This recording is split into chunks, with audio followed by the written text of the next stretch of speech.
Բարի երեկո, սիրելի հեռուստադիտողներ, մենք շարունակում ենք հետևել կարևորագույն իրադարձություններին։ Հայաստանում է գտնվում Կիպրոսի Հանրապետության ներկայացուցիչների պալատի նախագահ Անիտա Դիմիտրիուն, վերջինս այսօր մեր տաղավարում է։ Դուք գիտեք, թե Կիպրոսը ինչպիսի բարեկամական երկիր է մեր համար եւ մենք խոսենք մեր հարաբերությունների պոտենցիալի մասին։ Բարի երեկո, տիկին նախագահ, շնորհակալություն հրավերը ընդունելու համար։ Որն է ձեր այցի նպատակը Հայաստան? First of all, thank you so much for being here. Նախ շնորհակալ եմ այս հնարավորության համար։ Պետք է ասեմ, որ Հայաստան ժամանելու առաջին պահից մեզ տանն ենք զգում։ Հյուրընկալությունը հրաշալի է։ Սերտ են կապերը Հայաստանի եւ Կիպրոսի ժողովուրդների միջև։ Իրականում նպատակը պաշտոնական այցն է։ Իմ գործընկեր, սիրելի ընկեր, Հայաստանի խորհրդարանի նախագահ Ալենի հրավերից հետո, որը 2021 թվականին պաշտոնական այցով այցելել էր Կիպրոս, մենք որոշեցինք այցելել Հայաստան, միջոցներ գտնել եւ ել ավելի սերտացնել կապերը ոչ միայն խորհրդարանների միջև, այլ նաեւ երկրների միջև։ Դրա համար էլ այստեղ ենք։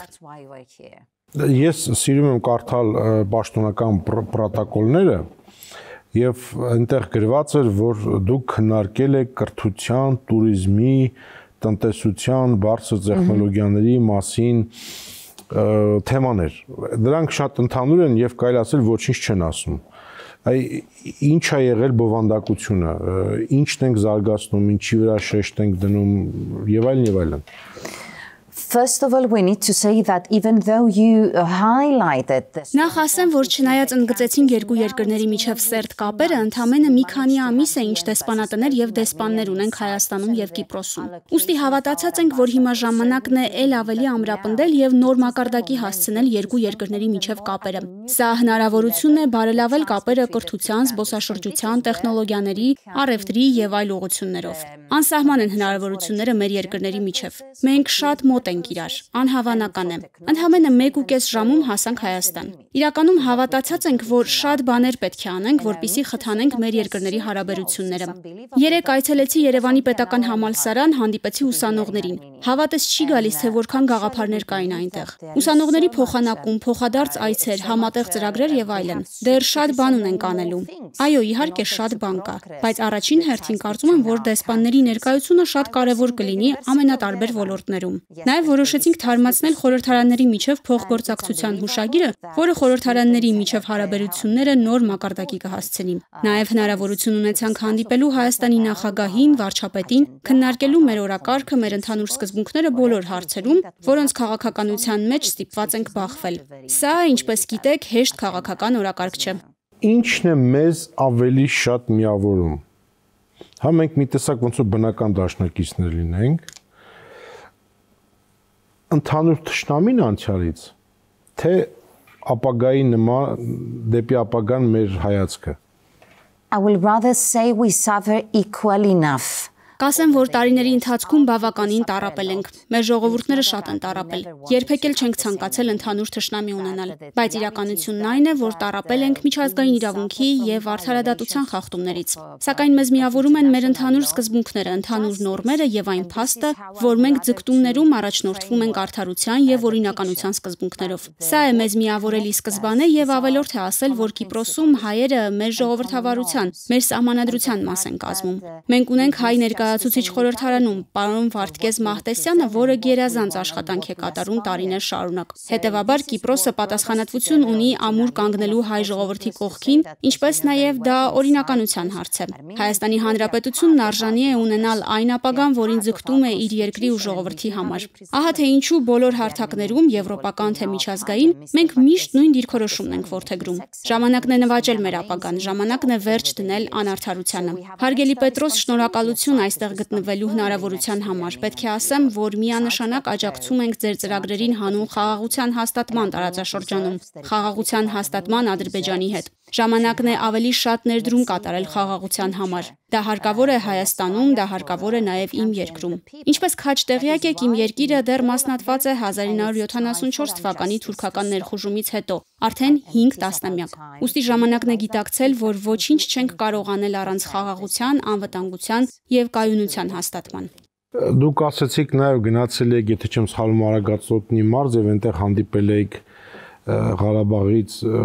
բռնի տեղահանվածների հետ։ Ինչպես էին ձեր տպավորությունները? Yes. we couldn't start differently our official visit, to be honest. Անկեղծ ասած, այլ կերպ չէր էլ կարող սկսվել մեր պաշտոնական այցը։ Ես հպարտ էի, որ իմ երկիրը որոշել էր աջակցել այդ անձանց։ Դա նվազագույնն էր, ինչ կարող էինք անել, որպեսզի նրանց օգնեինք վերսկսել իրենց կյանքը։ Բայց երբ խոսում ես նրանց հետ, հասկանում ես, որ միակ բանը, որ նրանք ցանկանում են, Արցախ վերադառնալն է, իրենց հայրենիք վերադառնալն է։ Մենք դա ենք նրանց մաղթում։ Մենք էլ ենք ցանկանում մեր տներ վերադառնալ։ Օրինակ, ես փախստական եմ Ֆամագուստայից։ Իհարկե, ես էլ եմ ցանկանում վերադառնալ իմ հոր տուն, իմ նախնիների տուն։ Ապշեցուցիչ էր, այդ մարդիկ տառապում են, սակայն չեք պատկերացնի, թե ինչպես մեզ ընդունեցին, հյուրասիրեցին, ինչ ունեին, եւ դա միշտ կհիշեմ։ Ինձ համար դա մեր այցի ամենակարևոր պահն էր, որ հնարավորություն ունեցա զրուցել եւ ժամանակ անցկացնել այդ մարդկանց հետ։ Հուսով եմ, որ շուտով կրկին կհանդիպենք այլ հանգամանքներում։ Եվ Կիպրոսը եւ Հայաստանը փոքր պետություններ են։ Կիպրոսը քիչ պետություններից է, որ ավելի քիչ բնակչություն ունի, քան Հայաստանը։ Այս ժամանակակից տեկտոնական շարժումների մեջ քաղաքական ինչպես մենք կարող ենք մեր անվտանգությունը ապահովել։ I don't believe in small and big countries. Չեմ հավատում երկրների փոքր կամ մեծ լինելուն։ Չնայած քաղաքականության մեջ շահերը մնում են շահեր եւ մենք դա լավ գիտենք։ Ես հավատում եմ արդարությանը, հավատում եմ, որ մեր թիրախին հասնելու միակ միջոցը դիվանագիտությունն է, մեր նորմերին եւ սկզբունքներին հավատարիմ մնալն է։ Այսպես ենք պահպանում մեր արժանապատվությունն ու մեր ժողովրդի շահերը, այլ ձև չկա։ Նաեւ պետք է առաջ նայել։ Կարող էինք ժողովրդին ասել, թե հետ կվերցնենք, թշնամու դեմ կկռվենք եւ այլն։ Մենք կպայքարենք արդարության համար ճիշտ միջոցներով, այն է դիվանագիտության միջոցներով։ Մենք պետք է առաջ նայենք, որովհետև ցանկանում ենք, որ 10, 15, 20, 30, 50 տարի անց մեր երկիրը գոյություն ունենա, իսկ մեր ժողովուրդը այլևս չտառապի։ Ահա ինչու եմ հավատում, որ միակ ձևն առաջ շարժվելու հավատարիմ մնալն է միջազգային իրավունքին, ունենալով խաղաղության հաստատման համաձայնագիր, որպիսի մեր ժողովուրդները այլևս չտառապեն։ Անվտանգությունից, սեփական երկրում ապահով զգալուց, անօրինություններին վերջ դնելուց կարևոր բան չկա։ Տեսնում եք, ինչ է կատարվում ամբողջ աշխարհում։ Հետևաբար մենք չպետք է հետևենք պատերազմական օրակարգին։ Մենք պետք է անենք հնարավոր ամեն բան, որպիսի համաձայն մեր նորմերին եւ սկզբունքներին տիրի խաղաղություն եւ անվտանգություն։ Իսկ դրա ճանապարհը դիվանագիտությունն է։ Տեսեք, հենց այդ հեռանկարի առումով Հայաստանում լուրջ բանավեճ կա։ Մի մաս ասում է դա միայն Ռուսաստանի հետ է հնարավոր, մի մասն ասում է Եվրամիություն եւ Արևմուտքի հետ է դա միայն հնարավոր, եւ Արևմուտքի դեմ խոսացողները բերում են Կիպրոսի օրինակը։ Ասում են, այ տեսեք, հենա դուք ուզում եք, որ Արևմուտքը մեր անվտանգությունը պահի, հենա Կիպրոսի տեսեք, քանի տոկոսն են օկուպացրել եւ Արևմուտքը ոչինչ չի կարողանում անի, ուր եք գնում Արևմուտք։ Ինչ կասեք դուք այս առումով։ It's not exactly like this. Այդպես չէ։ Հնարավոր է նրանց հետ, ովքեր կիսում են նույն սկզբունքները, ինչ մենք։ Կիպրոսի օրինակն ենք քննարկում, բայց մինչև հարցազրույցը սկսելը մենք խոսեցինք Իռլանդիայի մասին։ Իրենցից 100 տարի պահանջվեց։ Սակայն հիմա իրենք խաղաղություն ունեն, խաղաղություն են հաստատել։ Չգիտեմ, թե մեզանից քանի տարի կպահանջվի։ Գիտեմ, որ ժամանակը մեր դեմ է աշխատում։ Սակայն մենք պետք է մնանք ՄԱԿ-ի մեր նորմերի շրջանակում։ Կիպրոսի պարագայում միգուցե խնդիրը լուծված չէ, սակայն փաստը, որ մենք Եվրամիության անդամ ենք, մեր ամենամեծ դիվանագիտական եւ քաղաքական զենքն է, մեր ամենամեծ ձեռքբերումն է։ Կիպրոսը Եվրամիության անդամ է դարձել ամբողջական, ոչ թե մասնատված։ Հիմա դա նաեւ Եվրամիության պատասխանատվությունն է լուծել Կիպրոսի խնդիրը։ Մեկ շաբաթ առաջ ընդունել ենք Կիպրոսի խնդրի մշտադիտարկման համար պատասխանատու հանձնակատարին, պարոն Հանին։ Հուլիսի վերջ կլինենք Ժնևում, հույս ունենալով վերսկսել բանակցությունները։ Ուստի մարդիկ պետք է գիտակցեն Եվրամիության լիարժեք անդամ լինելու օգուտները։ Կիպրոսն արդեն 20 տարի դրանից օգտվում է։ Արդյոք Եվրամիությունը կատարյալ է։ Ոչ, բայց դա մեր տունն է։ Մենք պետք է լավարկենք մեր տունը։ Մենք դրա մասն ենք։ Հայաստանն էլ պետք է դրա մաս կազմի։ Հայաստանը պատկանում է Եվրոպային։ Հայաստանն այն երկրների շարքում է, որոնք բարձր են գնահատում նույն նորմերն ու սկզբունքները։ Երկրի համար օգուտները հսկայական կլինեն։ Ահա թե ինչու ենք մենք աջակցում Հայաստանի Եվրամիության անդամակցության գործընթացի լիարժեք կայացմանը։ Գիտեմ, որ սկզբում Կիպրոսի ժողովուրդը նույնպես կասկածներ ուներ, սակայն նրանց կարող եք հիմա հարցնել։ Նրանք չեն էլ կարող պատկերացնել, որտեղ կլիներ Կիպրոսը, եթե մենք Եվրամիության մաս չլինեինք, հատկապես հաշվի առնելով հարևանությամբ եւ ամբողջ աշխարհում տեղի ունեցող զարգացումները։ Ես տեսա, որ մեր պաշտպանության նախարարը նույնպես մի քանի անգամ այցելել է Կիպրոս, այ ռազմական պաշտպանական առումով մենք ունենք համագործակցության պոտենցիալ։ We hope so, and we believe that a country that